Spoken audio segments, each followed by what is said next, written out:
ਅਸੀਂ ਦੋਸਤੋ ਅਕਸਰ ਕਰਦੇ ਰਹੀਦਾ ਜੇ ਇੱਕ ਹੋਰ ਚੈਲੰਜ 3,40,000 ਰੁਪਏ ਦੇ ਵਿੱਚ 14-15 ਕਿਲੋ ਦੁੱਧ ਵਾਲੀ ਕੋਈ ਬੰਦਾ ਗਾਂ ਦੇਵੇ, ਤਿੱਲੜ ਦੇ ਦੇ, ਦੁੱਲੜ ਦੇ ਦੇ, ਜਿਵੇਂ ਦੀ ਮਰਜ਼ੀ ਦੇ ਦੇ, ਦੁੱਧ 15 ਕਿਲੋ ਦੋਵਾਂ ਟਾਈਮਾਂ ਦਾ ਹੋਣਾ ਚਾਹੀਦਾ। ਹੋਏ ਪਹਿਲਾਂ 3,40,000 ਚ 15 ਕਿਲੋ ਦੁੱਧ ਇੱਧਰ ਲਿਆ ਯਾਰ ਦੁੱਧ।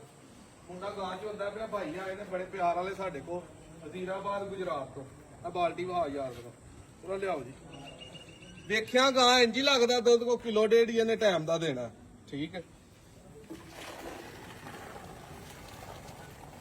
ਇਹ ਦੁੱਧ ਤੁਹਾਨੂੰ ਪਤਾ ਹੈ ਤੱਤਾ ਤੱਤਾ ਹੀ ਮਿਲਨੇ, ਇੰਨਾ ਟਾਈਮ ਨਹੀਂ ਹੁੰਦਾ ਸਾਡੇ ਕੋਲ ਠੰਡਾ ਕਰਨ ਦਾ। ਉਤੋਂ ਉਂਝ ਹੀ ਕੋਈ ਘਾਟਾ ਵਾਧਾ ਕਰ ਲਾਂਗੇ।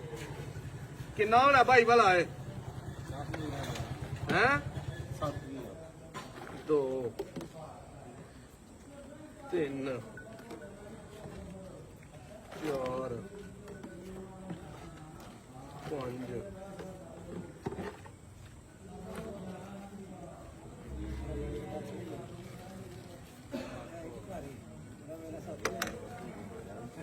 7 ਹੀ ਲਾਓ ਤੁਸੀਂ। ਝੇਗ ਵਾਲਾ ਇਹ ਗਾਂ ਕਰਮਾ ਵਾਲੀ ਪਹਿਲਾਂ ਨੇ ਮੂੰਹ ਚੋਗੀ ਸੀਗੀ। ਠੀਕ ਹੈ, ਭਾਈਆਂ ਕੋਲ ਚੱਲੀਏ ਗੁਜਰਾਤ। 6-7 ਭਾਈ ਮਾਸ਼ਾਅੱਲਾ ਜੀ ਇਕੱਠੇ ਆਏ ਨੇ। ਇਹਨਾਂ ਦੀਆਂ ਮੌਤਾਂ ਦਾ ਸ਼ੁਕਰੀਆ। ਕਿਹਦਾ ਲੱਗਾ ਭਾਜੀ ਆ ਕੇ ਸਾਰਿਆਂ ਭਰਾਵਾਂ? ਖੁਸ਼ ਹੋ?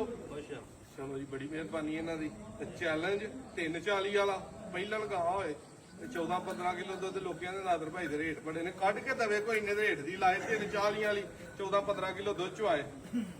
ਅੱਲਾ